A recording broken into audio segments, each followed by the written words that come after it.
Okay, so I did my presentation on the last song. My name is Brittany Block. This is a drama and romance from 2010. It's based off of Nicholas Sparks' books. He's also wrote some of the film. It stars Miley Cyrus, Liam Hemsworth, and Greg Kinnear. Miley Cyrus plays Ronnie, who is a 17-year-old who lives with her mother. She stayed with her mother for 3 years since her father left for 3 years. So she has just been with her mother, and she was in trouble for shoplifting, and she's very passionate about sea turtles and nature and being caring towards people. Will is played by Liam Hemsworth. He is a volleyball player, and that's how they originally met. He grew up in a rich family. He works, and I think it's more volunteer for the aquarium, and he has had a lot of girlfriends in the past. And Steve is played by Kinnear, who is Ronnie's father, who he left after they divorced, and he was a Juilliard instructor, and that's what uh, Ronnie and Steve have in common is music, their love for music. Ronnie actually got into Juilliard, but she didn't want to tell her father. He is also rumored to start the church fire. Okay, so the plot. Ronnie and her little brother didn't see their dad for 3 years since their parents' divorce. Um, Ronnie was obviously upset by this, and she was rebelling and doing whatever she could to be upset and be angry. And she started shoplifting, and she actually got in trouble for shoplifting. Steve moved out to North Carolina, and he lives on a gorgeous beach house. Um, their mother believed it was time to see the father after 3 years, and because Steve also wanted to see them and requested to have them for the whole summer. So they stayed there the summer, and once they first get there, Ronnie is really not happy, giving Steve the cold shoulder and just unhappy with him for leaving them. So she went to the beach and she ran into Will. And she actually ran into Will, and he spilt a drink on her shirt, and he tried flirting with her, and she was very put offish and didn't want anything to do with that. Um, she later then saw sea turtles at her dad's house, and they were in trouble. So she called the aquarium, and he ended up coming to the house to help with the sea turtles. So that's when they first developed an interest towards each other. Um, her and Ronnie and Will had been falling in love and becoming more open and positive, and she was more happy. She kind of slowly came around to wanting to be with her dad and being open and accepting towards her dad. Um, they began to rekindle their love for music and the piano. um, there's the church fire, and everyone blamed Steve, and he even said that he was on medications, and he remembers that um, there was a candle going, and next thing he knew, he was being carried out by a fireman. So the whole town believed it was him that started the fire, but it was actually Will, his friend, and they were drunk and messing around, which ended up happening. Um, Steve later finds out or tells his children he's terminally ill. Ronnie found this out by They were out playing with the sea turtles, having such a good time, and he fell down and collapsed, and he um, what got admitted to the hospital, and she found out that way. Um, she later decided to stay the whole summer to be with her father and wanting to protect him. Um, After that summer, Will felt guilty about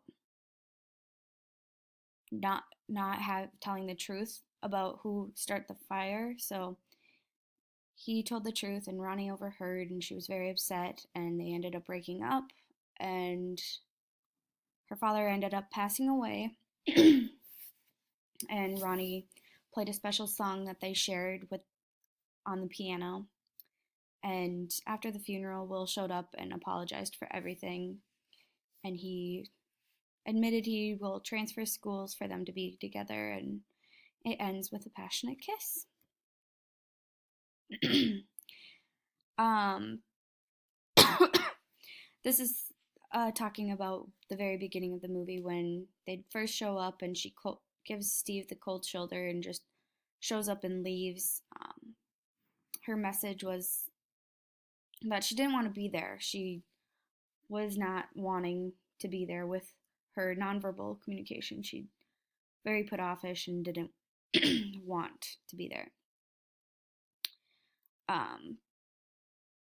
Steve had a purpose to welcome Ronnie, and he acknowledged her and said, "Hey, I know you. You're my daughter." And she was just not wanting to be there. This is a previous scene where Ronnie heard about Will's ex-girlfriend was saying that he uses all these girls, takes them to the aquarium, and does the same dates for everyone. So she thought she was just one of these girls. Just another girl to him, and whatever. So Ronnie finds Will at the beach in front of her dad's house, and she storms out and yells at him and telling him to leave because he's scaring her little brother, and just wanted him to get out of there because she was not happy with him. This listening would be evaluative listening. Will is trying to persuade Ronnie that his ex-girlfriend was saying lies, saying that Ronnie wasn't just some girl to him. Ronnie was different, and he hasn't done anything to prove her wrong, and that he wanted to be with her. The internal barrier was that Ronnie was already upset, and she was mad and thought the information she was told was true. The external barrier was that they were very far away from each other and the wind was blowing, so it was hard for them to hear. And this is the scene. What's wrong with you two? Turtles. Turtles eat his corpse. You need to leave, Will. You're freaking out my little brother. How till you tell me what happened? Was it Ashley? I saw you talking to her. What did she say? Just leave, all right, Will? Just tell me what she said to you. Will, I did not come here for some stupid summer romance with some stupid local boy that has done this with 1,000 other girls. What? Ashley told me about all the girls you've been with. So I don't want to be just the next girl in your little parade of girls, Will. Going on the same date, doing the exact same thing. I think that's why it would just be better if we just end it. End it? End what? Ronnie, yes. Okay, I went out with other girls before I met you. But that's the point. It was before I met you. How can you be mad about that? Will, don't you dare make this about me. You and I both know this is not my fault.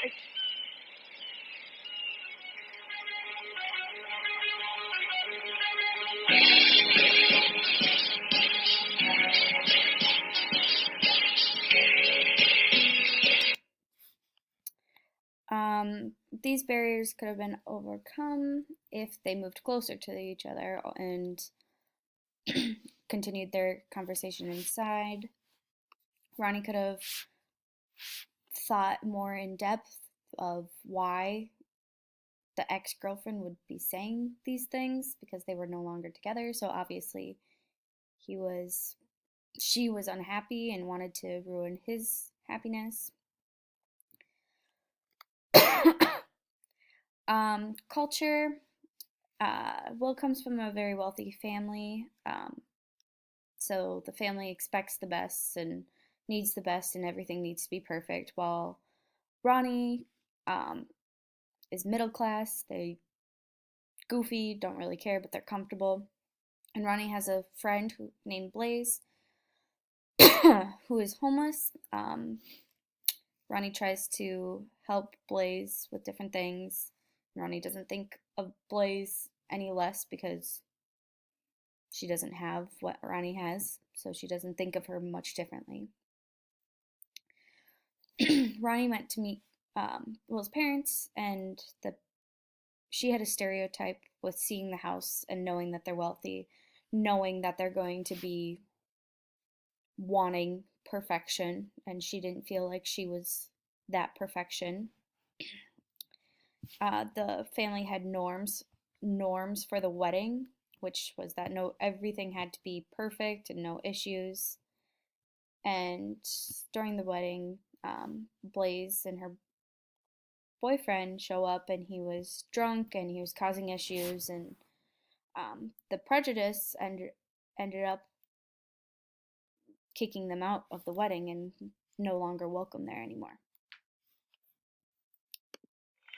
Wait for me, Marcus. I mean it. What, you think you could just leave? Yes, Marcus, we're done. Look, I got your note.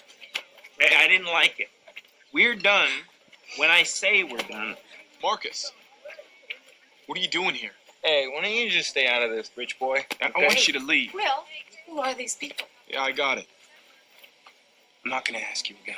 You people just think you're so much better than me, huh? Blaze, walk away from him. No. You stay. This is his sister's wedding, for God's sake. Yeah, you're leaving. Get out of here, huh? Suit yourself then, okay? Hey! Get in your truck! Huh? How about now? All right, man. I'm in? All right. Huh? I changed my mind. I don't want her. I want her. It seems like she'd be pretty fun. Have her on for the summer. Huh, William? Yeah? Yeah? Huh? Will! Ronnie! Will!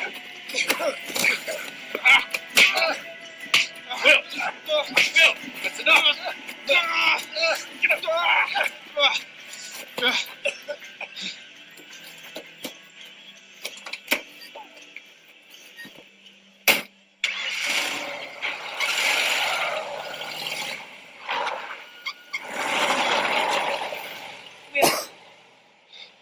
just take the girl home. Both of them. Just clear out.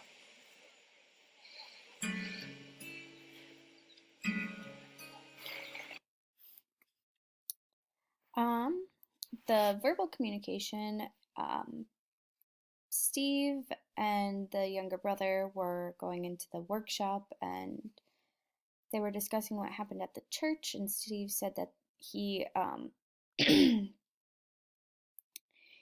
he was rebuilding stained glass windows, and Jonah asked if he could help. The nonverbal communication. Okay, sorry, my time went out for the last video. It was coming towards the end. So the nonverbal communication, this scene is later in the night. It's Ronnie, Blaze's boyfriend Marcus, and they're at the beach sitting around a fire, and Blaze and Marcus are kind of all over each other, kissing and whatnot, and Ronnie was just sitting there relaxing, enjoying the fire. And Marcus asked Ronnie if she would get him a drink, and Ronnie was like, well, why? Is there something wrong with your legs? And then Blaze and Marcus kind of glared at her, and Blaze said that she would go get it After Blaze left, Marcus asked why Ronnie is so boring. Ronnie said that she doesn't like to drink. And Marcus got up and sat right by Ronnie and kept trying to cuddle up to her and get closer to her after she said to stop. And he continued to touch her and get closer to her. And Ronnie was pushing him away and telling him to stop. And then he wouldn't listen to her, so she just got up and said, "Don't you ever touch me again," and just left. While Blaze was watching this entire interaction. Ronnie had the body posture, turned away from Marcus. She didn't want to be near him. Her tone of voice was serious and stern. She also didn't make any eye contact with Marcus, so she didn't want to be communicating with him. This is towards the end of the movie. She finds out that her father has cancer. She sits and talks to the doctor. Ronnie walks into Steve's room and saying that he lied to her and just all upset. I actually have the scene in the next slide.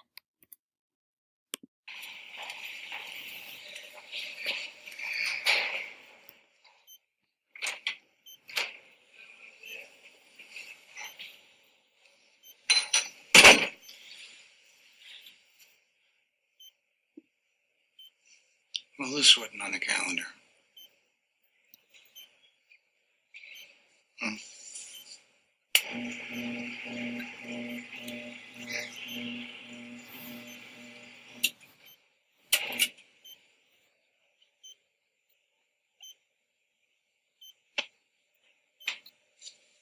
Ronnie, You lied to me, Dad. I didn't lie. Yes, you did, Dad. You said you were fine. You're not fine. I didn't. That was a lie. I hoped. I didn't lie. It's not the same thing.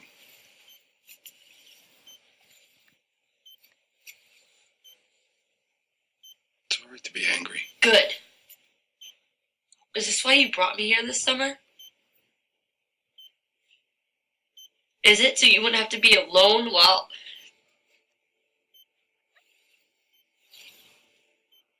Why didn't you tell us? It's not what I wanted this time to be about. Well, it is. It is now, Daddy. It's not. This is just another part of a terrific summer. Not one of the better parts, I admit. Love you. Sweetie, I love you too.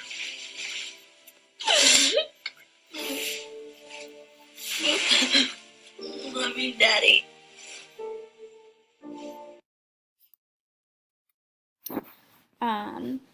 They are saying words. Their verbal communication is very in tune with their nonverbal communication. She was very angry when she came in, and she had her arms crossed and showed that she was upset and angry.